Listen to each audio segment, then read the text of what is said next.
My name is Al Green, as Father said. It's an easy name to remember. I'd also like you to remember that for nearly 100 years, Mount Kisco has been home to one of the most active and vibrant Knights of Columbus councils in the entire state of New York, if not in the entire order. This Council was founded, as I said, 99 years ago. Kind of remarkable considering that the Knights of Columbus themselves only 126 years old. So you were among the very earliest communities to have the Knights of Columbus Council. The Knights were founded by a parish priest, a very young man by the name of Michael McGivney up in New Haven. He founded the Knights because there was no refuge for the Catholic. There was no outlets for the Catholics. The Catholic man died, his family starved to death. So Father McGivney found this provident organization based on charity, unity, fraternity, and patriotism. And to this day, the Knights of Columbus has grown from a mere 20 men to 1.8 million men. Now, if you add in their wives and their families, you're talking about a small nation of Knights.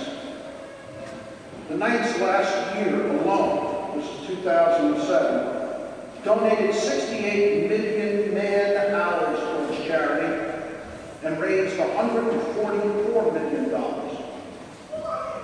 Now, that money, a great deal of it, comes back to the local community. The community that supports the Knights, it comes back to you. Siswa Council has 5 churches that fall under our jurisdiction. Each one of those churches this year received a stipend from the Knights of Columbus that I said is a fairly nice contribution. Siswa Council also is sponsoring a seminarium. We'll see that young man through seminary for 4 years because we recognize the need for vocations in our community. Our priests aren't getting any younger, and they're not increasing in number. The Knights are pro-Catholic, pro-family, pro-life, and pro-America. We've got a lot to be proud of and nothing to be ashamed of.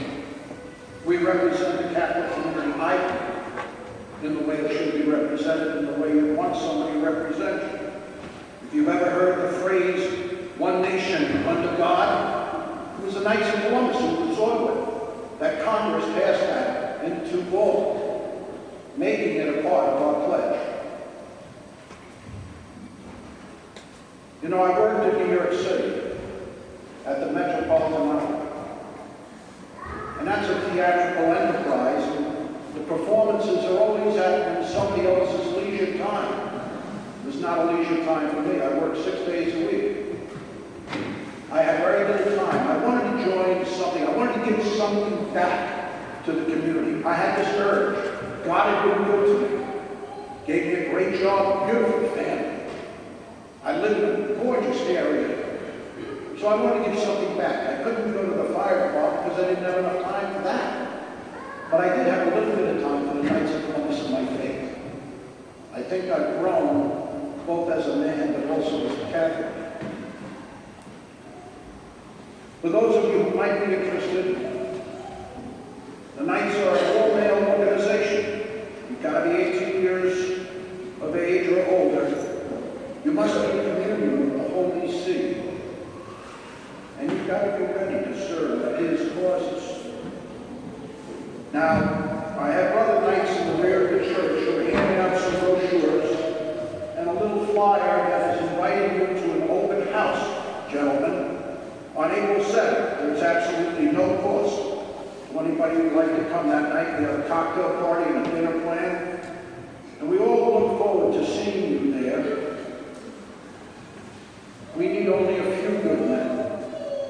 Few men dedicated to the army of Christ and to our church. I'd like to thank the priests of St. Francis for this opportunity, and in particular your pastor, Father Stephen Clark, who, by the way, is a member of the Knights of Columbus and Sister Council, and he's our chaplain.